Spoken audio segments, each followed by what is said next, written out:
सितारे हमें एक अच्छी किस्मत देते हैं। भगवान के आशीर्वाद से हमारे कष्ट मिटते हैं और हमारे कर्मों से हमें सुंदर परिणाम मिलते हैं। तो इस जीवन में महीना या साल या दिन कोई सा भी क्यों ना हो, हमें सितारों पर भरोसा रखना चाहिए, अपने कर्म करते रहने चाहिए और ईश्वर का आशीर्वाद प्राप्त करते रहना चाहिए। अगर ये तीनों चीजें हमारे साथ जुड़ी हैं तो सफलता बहुत नजदीक है हमारे। तो आइए जानते हैं अप्रैल के महीने में सफलता कितनी नजदीक है आपके, क्या क्या चीजों में आपको सफलता मिलेगी, क्या क्या चीजें आपके लिए खराब हैं, कौन सी तारीखें शुभ कौन सी तारीखें अशुभ हैं और क्या उपाय हैं जिनसे हम चीजों को बेहतर बना सकते हैं। मैं एस्ट्रोलॉजर सचिन स्वागत और अभिनंदन करता हूं अपने सभी प्रिय दर्शकों का। हम बात करने वाले हैं मासिक राशिफल की, यानी पूरे महीने के राशिफल की, और जानेंगे ग्रहों की स्थिति और ग्रहों से मिलने वाले परिणाम अप्रैल के महीने में हमारी राशि के लिए क्या होंगे। आइए शुभारंभ करते हैं। आप सभी लोग चैनल से जुड़ जाएं और चैनल को सब्सक्राइब करें, बेल आइकन के बटन को दबाएं। फेसबुक और इंस्टाग्राम पर भी आप हमें फॉलो कर सकते हैं। अब हम बात करेंगे आपकी राशि की। अब हम बात करने वाले हैं कुंभ राशि की। ये गोचर कुंडली आपके समक्ष है। इस गोचर कुंडली में देखिए शनिदेव लग्न में बैठे हैं, षष्ठ नामक पंच महापुरुष योग बना रहे हैं। और देखिए दूसरी बेहतरीन बात क्या है कि गुरु और आपके जो सूर्य हैं वो द्वितीय भाव में बैठे हुए हैं। गुरु यहाँ पे स्वराशि के हैं, राहु, शुक्र और बुध मेष राशि में है और मंगल जो है पंचम भाव में है मिथुन राशि में। चंद्रमा कर्क राशि से ही छठे भाव से अपनी गोचर यात्रा को प्रारंभ करेंगे और अन्य ग्रहों के साथ शुभ अशुभ योग बनाते रहेंगे। केतु जो है वो नवम भाव में रहेंगे, भाग्य भाव में। 6 अप्रैल को शुक्र वृषभ राशि में चले जाएंगे तो मालव्य योग का निर्माण हो जाएगा चौथे घर में। ये बहुत ही अच्छा है। शश नामक योग आपके लिए शनि बना रहे हैं और शुक्र मालव्य योग बना देंगे। 14 अप्रैल को सूर्य मेष राशि में चले जाएंगे, ये भी अच्छा रहेगा। लेकिन यहाँ पर राहु के साथ ग्रहण दोष और बना देंगे। और 21 अप्रैल को बुध मेष राशि में वक्री होंगे। 22 अप्रैल को गुरु मेष राशि में चले जाएंगे, गुरु चांडाल दोष का भी निर्माण होगा। तो ये थी ग्रहों की स्थिति जो आपने समझी और देखी। तो 1 अप्रैल को जो संपत्ति संबंधी विवाद, जो कोई पैसों से संबंधित लड़ाई झगड़ा, वाद विवाद, टेंशन दूर होंगी। भाइयों से रिश्तों में सुधार आएगा। बच्चों के साथ आप पूरा एंजॉय करेंगे, परिवार के साथ एक अच्छा वक्त बिताएंगे। 2 और 3 तारीख को जीवन साथी का पूरा साथ मिलेगा। समाज में आपका दबदबा और रुतबा कायम रहेगा। ननंद भाभी के रिश्तों में गहराई बढ़ेगी और आप घर में ननंद और भाभी हैं तो उनके रिश्तों में गहराई रहेगी। परिवार के सदस्यों में भरपूर प्रेम रहेगा। 4 और 6 अप्रैल का समय जो है घोर निराशा और कष्ट का है। कोई ऐसी बात आपको पता चलेगी जिससे आपका मूड ऑफ हो जाएगा। किसी महिला मित्र से आपको परेशानी हो सकती है। महिला मित्र के द्वारा आपको टेंशन हो सकती है। पेट संबंधी कोई बीमारी आपको परेशान कर सकती है। खान-पान व दिनचर्या को व्यवस्थित रखें। 7 तारीख को नई साझेदारी, गठबंधन, अनुबंध और का योग है। जो सोचा हुआ काम था वो समय पर पूरा होगा। नए अवसर आपकी प्रतीक्षा कर रहे हैं। 8 तारीख को आपकी सभी मनोकामनाएँ पूर्ण होंगी। हालाँकि आर्थिक मामले आप पर हावी रहेंगे। अनुभवी लोगों के साथ आगे बढ़ने में ही आपकी भलाई रहेगी। 9 से 11 अप्रैल के मध्य यह समय बड़ा ही उन्नति कारक रहेगा।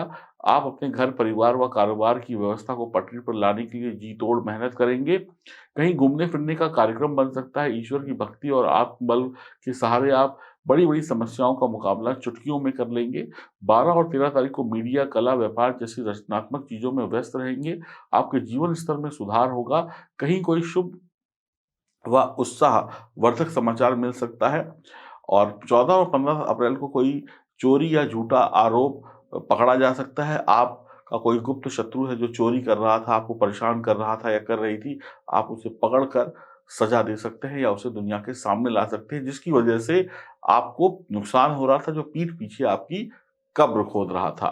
कमाई-धमाई ठीक रहेगी, लेकिन रुपए पैसों के मामले में उसके बावजूद भी हाथ तंग रहेगा, खर्चे ज़्यादा हो सकते हैं। स चंद्रमा का विष योग भी बनेगा 16 और 17 तारीख को, तो कई विषयों को लेकर आपके जीवन में ज़हर घुल जाएगा। कई बार आपको ना चाहते हुए भी कुछ काम करने पड़ेंगे, मनचाहे काम नहीं कर पाएँगे। घर के बड़े-बुजुर्ग, वरिष्ठ लोगों का आशीर्वाद प्राप्त होगा। पिछले समय जो आपने मेहनत की थी, उसका प्रतिफल इस काल में आपको मिलने जा रहा है।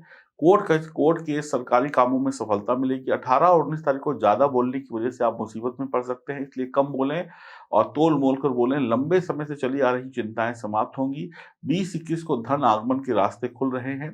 कहीं से रुका हुआ धन, उलझा हुआ धन आपको प्राप्त हो जाएगा। किसी नवीन वस्तु की खरीदारी हो सकती है, यानी कुछ ज़रूरत के सामान आप घर परिवार के लिए ले सकते हैं। 22 और 23 तारीख को लेन-देन के मामले में धोखाधड़ी हो सकती है, परिस्थितियाँ विपरीत हैं। कहीं से आपको कोई अप्रिय या अशुभ समाचार मिल सकता है। 24 को आप व्यर्थ में ही किसी उलझन में पड़ेंगे। योजनाएँ, प्लानिंग धरी की धरी रह जाएँगी। 25 और 26 तारीख को नौकरी-पेशा लोगों के लिए समय थोड़ा चुनौतीपूर्ण रहेगा। मेहमानों का आगमन होगा, आप उनकी आवभगत और उनका स्वागत में व्यस्त रहेंगे। व्यवसाय में मन मुताबिक माहौल ना बन पाने की वजह से आपको बहुत ज़्यादा कोशिश और मेहनत करनी पड़ेगी अपनी स्थितियों को सुधारने के लिए। 27-29 अप्रैल के मध्य किसी रिश्तेदार या मित्र से संबंधित कोई शुभ समाचार प्राप्त होगा। आपकी दिनचर्या अत्यंत व्यस्त रहेगी। 30 को आपके स्वास्थ्य में सुधार होगा, घर परिवार में व्यस्तता बनी रहेगी।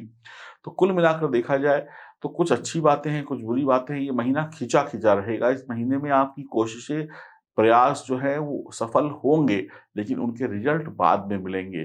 तो आप ये कह सकते हैं, ये महीना पूरा प्रयासों में, कोशिशों में बीत जाएगा और धीरे-धीरे रिज़ल्ट आपको मिलने शुरू होंगे। तो थोड़ा-सा निराशा तो होगी, लेकिन शनि का यहाँ पे अच्छा होना आपके लिए अच्छे परिणाम लेकर आएगा। आपकी व्यापारिक पार्टनरशिप को अच्छा बनाएगा, वैवाहिक जीवन को अच्छा बनाएगा। जो लोग कुँवारे हैं, अगर उनकी शादी की बात कहीं चलती है, तो बहुत जल्दबाज़ी मत करिएगा, सोच-समझ कर ही हाँ या ना करिएगा। शुक्र का मालव्य योग भी बनेगा, शुक्र का मालव्य योग भी आपके लिए खुशियाँ लेकर ही आएगा, लेकिन ये ऐसी खुशियाँ होंगी जिसमें आपके खर्चे ज़्यादा हो जाएँगे, आप लापरवाह हो जाएँगे, आप चीज़ों पर आपका ध्यान जो है मौज-मस्ती, पैसे उड़ाना, इन सब में हो जाएगा, लग्ज़री चीज़ों में आप चले जाएँगे। जैसे कहते हैं ना कमाई 98 और रुपया खर्चा ₹1। तो इस तरीके की चीज़ें आपके जीवन में आएँगी। तो थोड़ा-सा मैं यही कहूँगा कि तोल-मोल कर इस पूरे महीने को बिताएँ तो बहुत बढ़िया रहेगा और कुछ शत्रु आपके पीछे पड़े हुए हैं, जो गुप्त शत्रु हैं, कुछ को तो आप पकड़ लेंगे, कुछ फिर भी छूट जाएँगे, कुछ नए बन जाएँगे। तो सँभल कर रहने की आवश्यकता होगी इस महीने में। बहुत ज़्यादा आप बहकावे में या दिखावे में मत फँसिएगा और सँभल कर इस पूरे महीने को बिताइए। हनुमान जी की उपासना और माँ सरस्वती की उपासना करिए, ताकि आपकी सभी प्रकार की परेशानियों का अंत हो।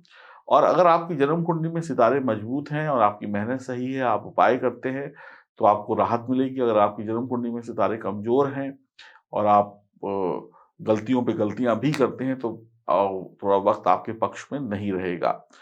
आप अपनी जन्म कुंडली की जाँच कराने के लिए दिए गए नंबरों पे संपर्क ज़रूर करें, क्योंकि अगर आपकी जन्म कुंडली में कोई दिक्कत है, तो उसको सही वक़्त पर किया जाना चाहिए, अन्यथा आपकी ज़िंदगी परेशानी से भरी रहती है। खुश रहिए, प्रसन्न रहिए और मेहनत करते रहिए और इस महीने को थोड़ा-सा सोच समझ कर बिताइए तो बेहतर रहेगा और धैर्य रखिएगा। हो सकता है चीज़ें वैसे ना हों जैसे आप चाहते हैं, लेकिन मेहनत वैसे करनी पड़ेगी जैसे आपका बॉस चाहते हैं। नमस्कार।